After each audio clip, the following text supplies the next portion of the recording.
చూస్ country delight, live better. ఇప్పుడే country delight app ని download చేసుకోండి.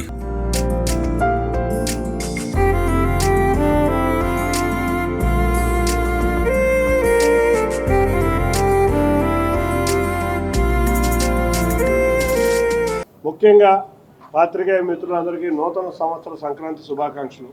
Andhra cricket association registered office విజయవాడలో నూతన భవనంలో ప్రారంభించడానికి చాలా ఆనందంగా ఉంది. ఇవాళ క్రికెట్ డెవలప్మెంట్లో భాగంగా ఆంధ్ర రాష్ట్రం అంతా కూడా ఒకచోట చంద్రబాబు నాయుడు గారు ఒకటే అంటారు, ఈక్విటబుల్ డెవలప్మెంట్ అని.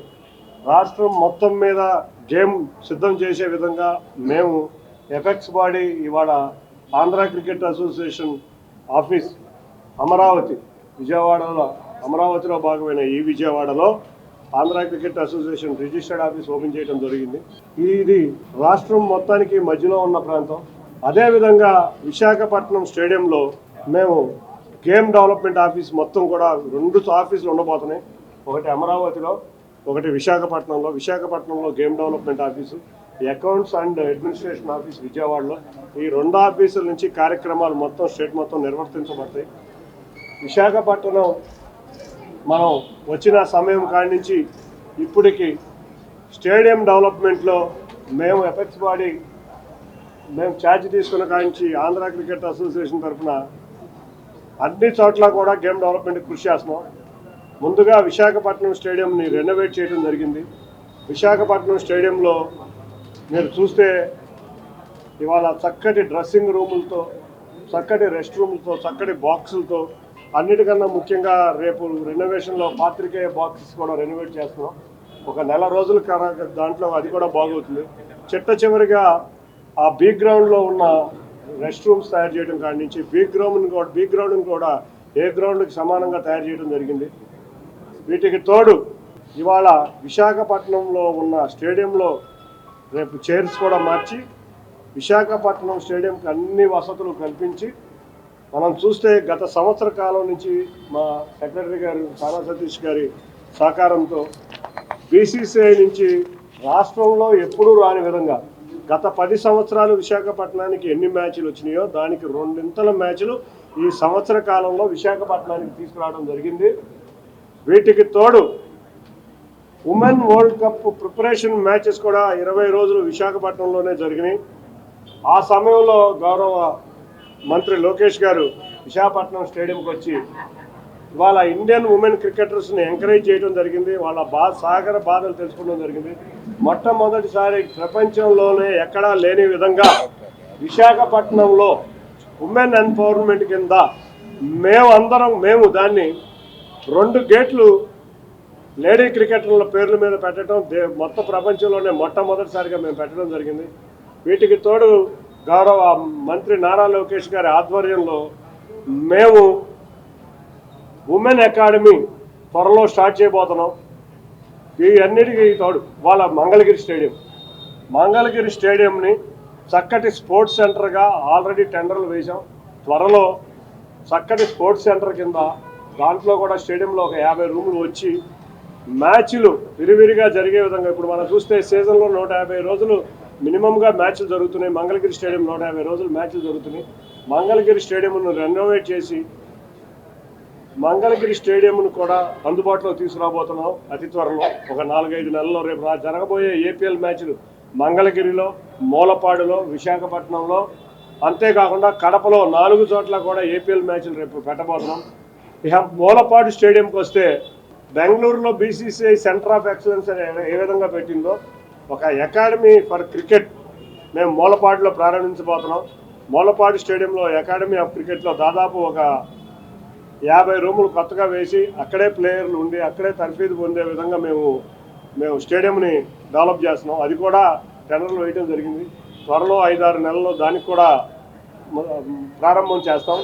ఇక కడప స్టేడియంకి ఉన్న చిన్న ఇన్ఫ్రాస్ట్రక్చర్ పనులు ఉన్నాయి. వాటిని కూడా మొదలు పెట్టడం జరిగింది. కడపలో వచ్చే మ్యాచ్ జరగాలంటే వచ్చే ఇబ్బంది రూమ్స్ లేవు. ఆ రూమ్స్కి కూడా ఆంధ్ర క్రికెట్ అసోసియేషన్ ద్వారా ఆల్రెడీ స్టేడియంలో 30 రూమ్లు ఉన్నాయి. మిగతా ఒక 50 నుంచి 70 రూమ్లు వచ్చే విధంగా తయారు చేయబోతున్నాం. అట్లా పలు ప్రాంతాల్లో అన్ని ప్రాంతాల్లో గేమ్ డెవలప్మెంట్ అభివృద్ధి చేయటమే కాకుండా అన్నిటికన్నా ముఖ్యంగా rural cricket, rural talent search అనే ఒక ప్రోగ్రాం పెట్టాం. ఆ రూరల్ టాలెంట్ సర్చ్ అనే ప్రోగ్రాంలో మేమందరం కూడా ఇవాళ రూరల్లో ఉన్న క్రీడాకారులని ప్రతిభను వెలికి తీయాలని చెప్పి దాదాపు 82 రూరల్ నియోజకవర్గాలను ఎన్నుకోవడం జరిగింది. ఈ ఎన్నుకున్న రూరల్ నియోజకవర్గమే మా దగ్గర ఉన్న కోచ్లు కానీ, మా దగ్గర ఉన్న ఓల్డ్ ప్లేయర్లతో కానీ, మా దగ్గర ఉన్న వాళ్ళతో అక్కడికి వెళ్ళి ఆ నియోజకవర్గం మొత్తం 2 రోజులు క్యాంప్ పెట్టి మంచి చక్కటి బ్యాట్స్మెన్ను కానీ, చక్కటి బౌలర్లను కానీ, అన్నిటికన్నా చక్కటి ఫీల్డింగ్ ఉన్న వాళ్ళని ఎంపిక చేసి వాళ్ళందరికీ ఒక కోచింగ్ క్యాంపులు సమ్మర్లో 3 నెలలు కోచింగ్ క్యాంపులు పెట్టి రూరల్లో ఉన్న ప్రతిభను వెలికి తీయడానికి మేము కృషి చేస్తున్నాం. రూరల్ క్రికెట్ అని మేము అనుకుంటాం. మేమందరం కూడా రూరల్ అండ్ క్లీన్ క్రికెట్ అనే దాని మీద దృష్టి పెట్టాం. కాబట్టి రూరల్లో కూడా ఇటువంటి విధంగానే చేసి రూరల్లో ఉన్న అవకాశాలు లేని వారికి ఎంతోమందికి అవకాశాలు ఇద్దాం అనుకున్నాం. మేము ఏపీఎల్ దిగ్విజయంగా కండక్ట్ చేసాం. ఏపీఎల్ మేము చెప్పిన 10 మ్యాచ్ల్లో ఏపీఎల్ లేదు. ఏపీఎల్లో సుమారు దాదాపు 20 మ్యాచ్లు కండక్ట్ చేసాం విశాఖపట్నం స్టేడియంలో. ఏపీఎల్లో ఎంతోమంది పేద, అంతేకాకుండా చక్కటి క్రీడాకారులు ఇవాళ మనకు అందుబాటులోకి వచ్చారు. ఈ సీజన్ చూస్తే వాటి వివరాలన్నీ కూడా సతీష్ గారు చెప్తారు. బ్రహ్మాండంగా ఆంధ్ర క్రికెట్ అసోసియేషన్ ఈ సీజన్లో బ్రహ్మాండంగా పెర్ఫామ్ చేసింది. ఒక విదేశీ కోచ్ని కూడా తీసుకొచ్చి పెట్టిన ట్రస్ట్ ఇదేదన్నా ఉంటుందే అది ఆంధ్ర క్రికెట్ అసోసియేషనే. తప్పకుండా రాబోయే కాలం ఇవాళ ఆంధ్రప్రదేశ్లో క్రికెట్ని డెవలప్ చేసే ఉద్దేశంతోనే మేము ముందున్నామని తెలియజేస్తూ మీ అందరికీ కూడా మరొక్కసారి ఆంధ్ర క్రికెటే కాకుండా మిగతా క్రీడల్లో కూడా మేము సహాయం చేస్తున్నాం. అన్నిటికన్నా ముఖ్యంగా ఎక్కడన్నా న్యాచురల్ కెలామిటీస్ ఉన్నప్పుడు ఆంధ్ర క్రికెట్ అసోసియేషన్ ముందుంటుంది. గత విజయవాడ వరదల సమయంలో చూస్తే ఆంధ్ర క్రికెట్ అసోసియేషన్ తరఫున సీఎం రిలీఫ్ ఫండ్ ₹1 కోటి ఇచ్చాం. వీటికి తోడు అంతర్జాతీయంగా బ్రహ్మాండంగా ఆడే క్రికెటర్లను ఆంధ్ర క్రికెట్ అసోసియేషన్ నితీష్ రెడ్డి గారిని కానీ, లేకపోతే మన ఈ మధ్య మనం చూసాం శ్రీచరణి కానీ చాలామంది మహిళా క్రికెటర్లను మనం సపోర్ట్ చేయడం జరిగింది. అన్నిటికన్నా ఇవాళ బ్లైండ్ క్రికెట్ కూడా ఆంధ్ర క్రికెట్ అసోసియేషన్ ఆధ్వర్యంలోనే మేము ఫైనాన్షియల్ సపోర్ట్ 15 లక్షలు ఇచ్చాం. వాళ్ళ టోర్నమెంట్ కూడా బీసీసీఐ తరఫున ఆంధ్ర క్రికెట్ అసోసియేషనే మేము మనం టోర్నమెంట్ ఆర్గనైజ్ చేయడం జరిగింది. మా అన్నిటికన్నా ఆనందకరమైన విషయం అయితే ఏంటంటే ఎక్కడైతే మహిళా క్రీడాకారులు విశాఖపట్నంలో ప్రాక్టీస్ మ్యాచ్ ఆడారో, ఎక్కడైతే నారా లోకేష్ గారు వాళ్ళతో ఇంటరాక్ట్ అయ్యి వాళ్ళ సమస్యలు తెలుసుకుని వాళ్ళని ఉత్తేజపరిచారో అదే మహిళా క్రికెట్ టీం ఇవాళ వరల్డ్ కప్ కూడా గెలవడం మాకు ఆనందకరమైన విషయం. తప్పకుండా 20 రోజులు వాళ్ళు విశాఖపట్నాన్ని వాడుకుంటాం, విశాఖపట్నంలో తర్ఫీదు పొందడం మేము చాలా గొప్ప విషయంగా ఫీల్ అవుతాం. అందరికీ కూడా మరొక్కసారి ధన్యవాదాలు.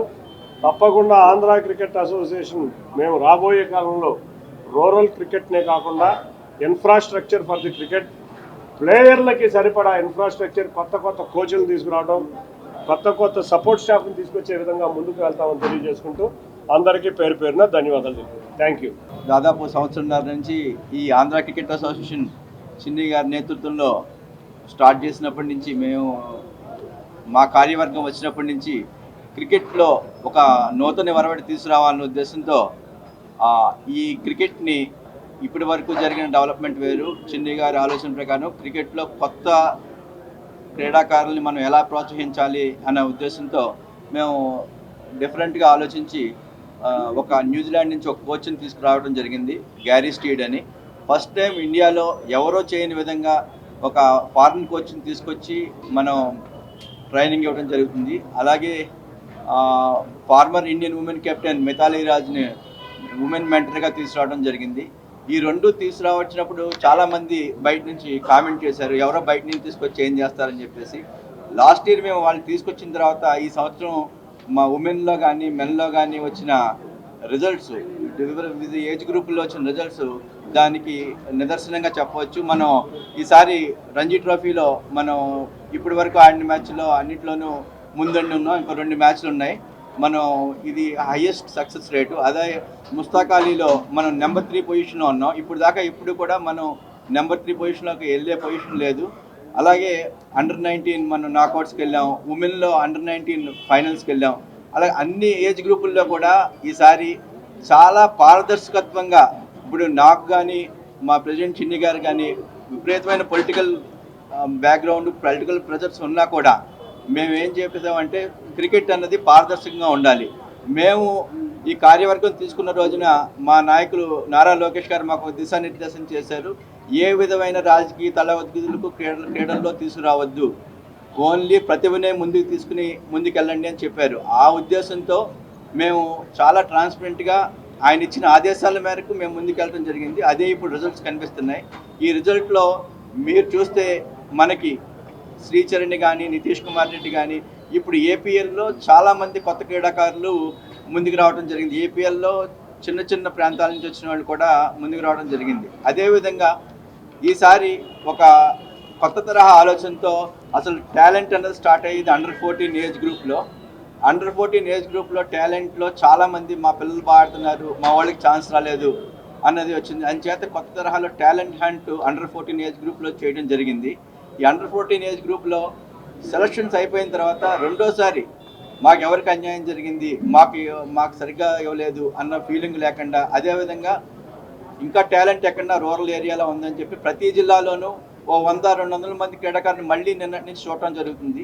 దీనివల్ల ఏంటంటే ఎక్కడ ప్రతిభ మనం ఎక్కడన్నా మర్చిపోయి ఎక్కడన్నా ఈ విషయంలో మనం చూడలేకపోయాం, మన సెలెక్టర్లు సరిగ్గా చూడలేకపోయారు, లేకపోతే మనవాడు సరిగ్గా గమనించడం, రెండో అవకాశం కూడా అండర్-14 ఏజ్ గ్రూప్లో ఇవ్వడం జరుగుతుంది. ఎందుకంటే దిస్ అండర్-14 age group is prime group, అక్కడే మన టాలెంట్ని పట్టుకోగలం.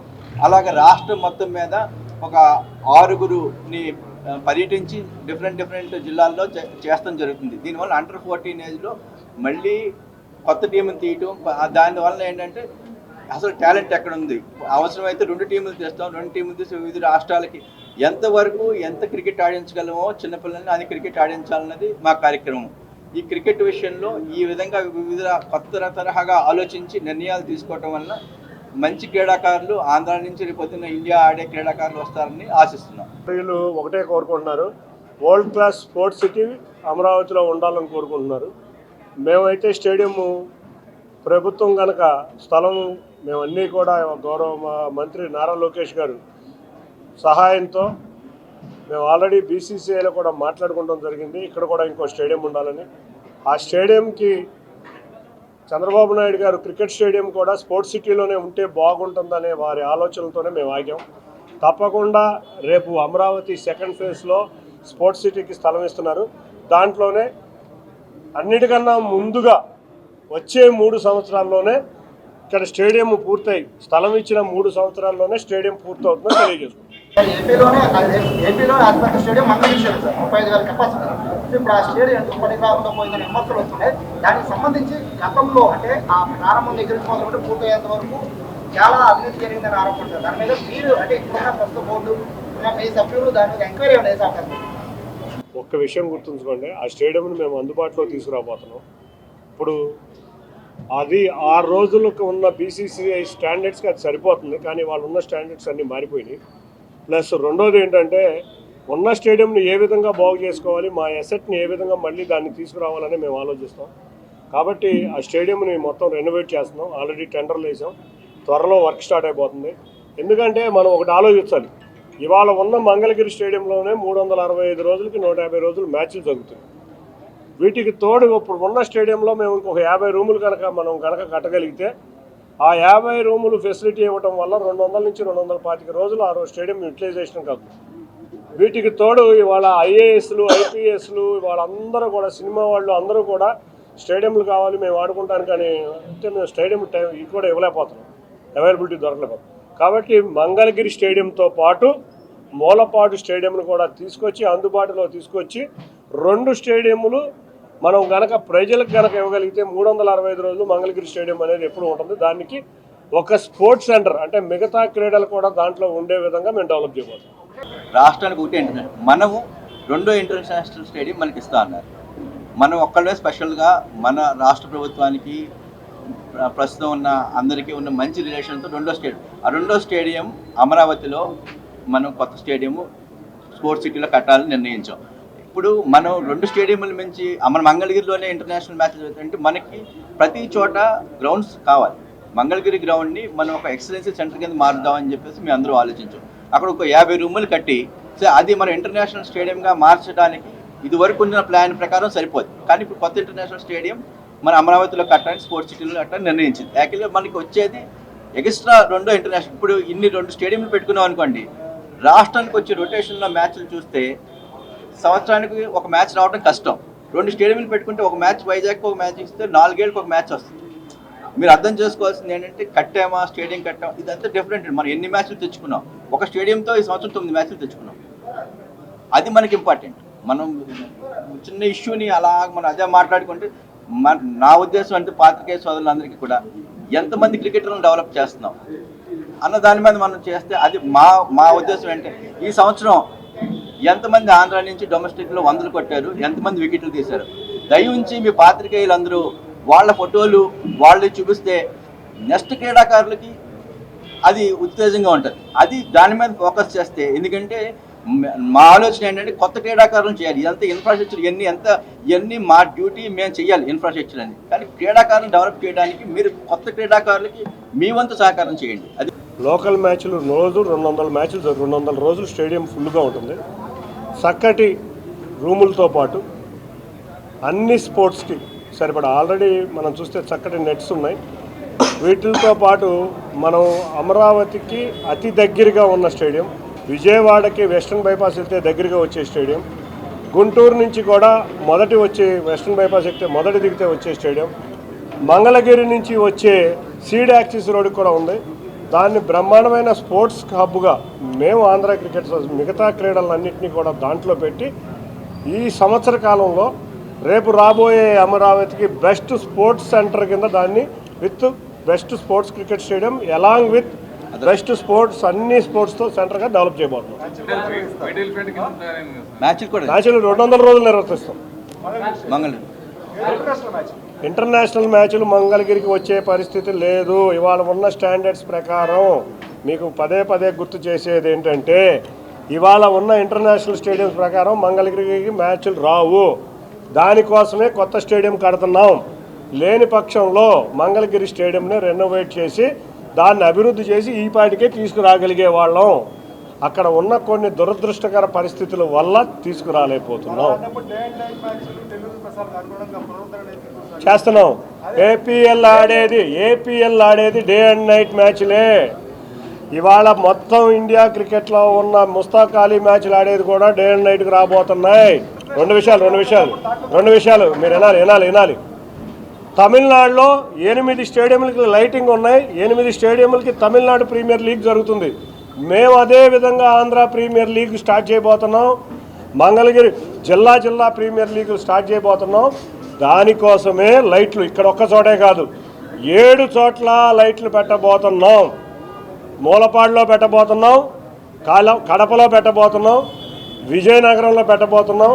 కాబట్టి క్రికెట్ డెవలప్మెంట్లో లైట్లు ఒక భాగం. ఈ లైట్లు లేకపోతే వాళ్ళ క్రికెట్ జరగదు. ఇవాళ ఆంధ్ర ప్రీమియర్ లీగ్ ఐపీఎల్ లాగా డే అండ్ నైట్ మ్యాచ్లే జరుగుతాయి. కాబట్టి అన్ని స్టేడియంలో క్రికెట్ మ్యాచ్కి సరిపడా లైట్లు పెట్టుకుని 7 స్టేడియంలు ఇవాళ 7 ఏపీఎల్ టీంలు ఉన్నాయి. 7 ఏపీఎల్ టీంలకి సరిపడా లైట్లు పెట్టబోతున్నాం.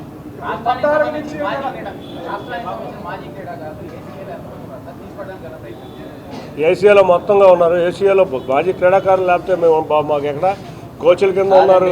మాజీ క్రీడాకారులందరికీ ఒక అసోసియేషన్ ఉంటుంది గవర్నమెంట్ ఇండియా లెవెల్లోనే. ఐసీఏ ఇండియన్ క్రికెటర్స్ అసోసియేషన్ ఉంటుంది. వాళ్ళందరూ దాంట్లోంచి వాళ్ళ రిప్రజెంటేటివ్ ఎన్నికని మా ఏసీఏలో పెడతారు. అది ఒక సిస్టమ్ మాట. ఏసీఏ నుంచి ఒక మేల్ రిప్రజెంటేటివ్, ఒక ఫిమేల్ రిప్రజెంటేటివ్. ఐసీఏ అనేది ఇండియన్ క్రికెట్ అసోసియేషన్ అని ఉంది. వాళ్ళందరూ మాజీ క్రికెటర్స్ అందరూ ఉంటారు. దాని నుంచి వస్తారు మాట. మాజీ క్రికెటర్లు అందరినీ మేము కోచ్లుగా వాడుకుంటున్నాం. మేము రకరకాలుగా వాడుతున్నాం.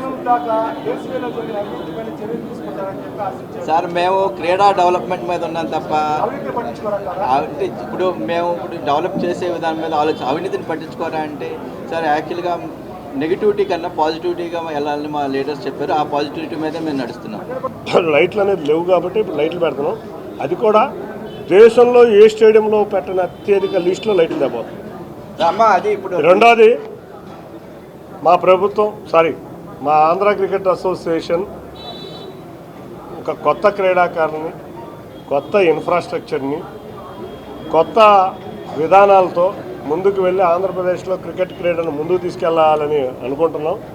తప్పకుండా మీరు ఏమన్నా సలహా సూచనలు ఇస్తే వాటిని పాటిస్తాం.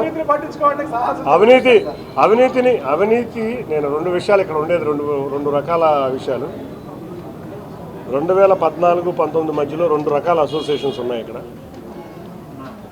ఇవాళ మేము ఆంధ్ర క్రికెట్ అసోసియేషన్ అధికారంలోకి వచ్చినాక అంతకుముందు ఇంకో విషయం చెబుదాం అనుకున్నాం. డిస్ట్రిక్ట్ అసోసియేషన్కి 10 లక్షల రూపాయలు ఇచ్చేవాళ్ళు.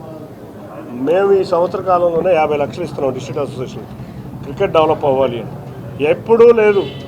ఒకేసారి క్రికెట్ డెవలప్ అవ్వాలని 10 లక్షల నుంచి ఒక్కొక్క డిస్ట్రిక్ట్ అసోసియేషన్కి 50 లక్షలు తీసుకొచ్చింది. అది మా కోరిక ఏంటంటే ఇవాళ పాజిటివ్గా క్రికెట్ని తీసుకెళ్ళాలి. ఇవాళ పాజిటివ్గా రాష్ట్రం ఉంది, ఆ రాష్ట్రంలో పాజిటివ్గా క్రీడలు వెళ్ళాలి. ఈ కాస్ట్రీలో ముందు దృష్టి పాజిటివ్గా ఇన్ఫ్రాస్ట్రక్చర్. మేము ఏదన్నా తప్పులు చేస్తే మీరేదన్నా చెబితే సరి చేసుకోవడానికి మేము సిద్ధంగా ఉన్నాం. మా హయాంలో మేము ఎట్టి పరిస్థితుల్లోనూ మేము తప్పు చేయం. కానీ పాత విషయాలని పదే తవ్వుకుంటాం కన్నా అభివృద్ధిలోకి ముందుకెళ్తే బాగుంటుందని ఆలోచిస్తాం. క్రికెట్ విషయంలో నేను సమాధానం చెప్తాను. మీరు ఎక్కడ తప్పు జరిగి ఇక్కడ క్రీడలు వచ్చేసరికి క్రికెట్ ఎప్పుడు దాకా వచ్చింది, ఏ దృష్టికి వచ్చిన డబ్బులు తీసుకున్న దృష్టి మా దగ్గర రాలేదు. మా దృష్టి లేదు. 2 విషయాలు ప్రకాశం జిల్లా కోచ్ ఎందుకు విజయనగరం మార్చారు, ఏ అవినీతి ఆరోపణల మీద ఏ పైసలు తీసుకున్నారు లేదా మీద మీ దృష్టిలో లేదా మీ దృష్టిలో మా దృష్టిలోకి వచ్చిన వెంటనే మా దృష్టిలోకి వచ్చిన వెంటనే ప్రకాశం జిల్లా మా నేను స్టేట్ సెలక్షన్స్ గురించి చెప్తున్నాను. ప్రకాశం జిల్లా ఆంధ్ర క్రికెట్ అసోసియేషన్ కాదు ఆంధ్ర క్రికెట్ అసోసియేషన్ జిల్లా రాజకీయాల్లోకి జిల్లా సెలక్షన్లోకి వెళ్ళదు. మా దృష్టికి రాగానే ఒక నిమిషం మా దృష్టికి కాదు 2 విషయాలు. ఒక నిమిషం ఇక్కడ అర్థం చేసుకోవాల్సింది ఏంటంటే రమేష్ గారు ఒక విషయం మీరు అర్థం చేసుకోండి. ఆంధ్ర క్రికెట్ అసోసియేషన్ జిల్లా రాజకీయాల్లోకి జిల్లా సెలక్షన్కి రాదు. జిల్లా అసోసియేషన్లో జిల్లా తీసుకెళ్తున్నాయి. మా దృష్టికి వస్తే తప్పు డెఫినెట్గా సరి చేస్తాం. మీరే చెప్పారు సరి చేసామని. ఇంకా అటువంటిది ఏదన్నా వస్తే పర్సనల్గా మీరు మా దృష్టి తీసుకొస్తే 24 గంటల్లో యాక్షన్ తీసుకుంటాం. ఎవరున్నారు అంటే మేము ఎవరన్నా ఆంధ్ర క్రికెట్ అసోసియేషన్ జిల్లా అసోసియేషన్ మీరు ఆంధ్ర క్రికెట్ అసోసియేషన్కి సంబంధించిన విషయాలు కాదు, ఆంధ్ర క్రికెట్ అసోసియేషన్ సంబంధించిన విషయాలు అడిగితే బాగుంటుంది. జిల్లాల్లో ఏదో జరిగిన విషయాలు మేమేం చెప్తాం. సార్ మా దృష్టికి వచ్చినవి అన్నీ మేము తప్పనిసరిగా చేస్తామండి. రమేష్ గారు నేను ఇంతకు ముందు కూడా చెప్పాను. మై అర్జ్ ఫస్ట్ క్రీడలను ప్రోత్సహించడానికి మీరు ఎవరైతే ఆడుతున్నారో వాళ్ళని ఎక్కువగా ఫోకస్ చేయండి. దానివల్ల తప్పనిసరిగా లోపాలను ఎత్తి చూపండి. అలాగే కొత్తగా వచ్చే క్రీడాకారుల్ని ప్రోత్సహించండి. ఏది మా దృష్టికి వచ్చినా కూడా మేము వెంటనే తప్పనిసరిగా. కాకపోతే మీడియా ప్రేక్షకులందరికీ ఒకటే చెప్తున్నా ఏదో ఆరోపణలు చేయటం కన్నా మాకు గనక ఇచ్చి మేము యాక్షన్ తీసుకోలేకపోతే మీరు ఆరోపణ చేయాలి. కానీ ఎక్కడో ఏదో జరిగింది, ఎక్కడో ఏదో జిల్లాలో ఏ మూలో జరిగిందంటే మా దృష్టికి రాని విషయాలకి మేము చెప్పడం చాలా ఇబ్బందిగా ఉంటుంది. ఆంధ్ర క్రికెట్ అసోసియేషన్లో జరిగే లోపాలను మమ్మల్ని మీరు అడిగితే బాగుంటుంది. ఆంధ్ర క్రికెట్ అసోసియేషన్కి సంబంధం లేని జిల్లా అసోసియేషన్లో జరిగే లోపాలని జిల్లాలో ఎత్తి చూపి సీరియస్గా దాన్ని తీసుకోవాలని కోరుకుంటున్నాను.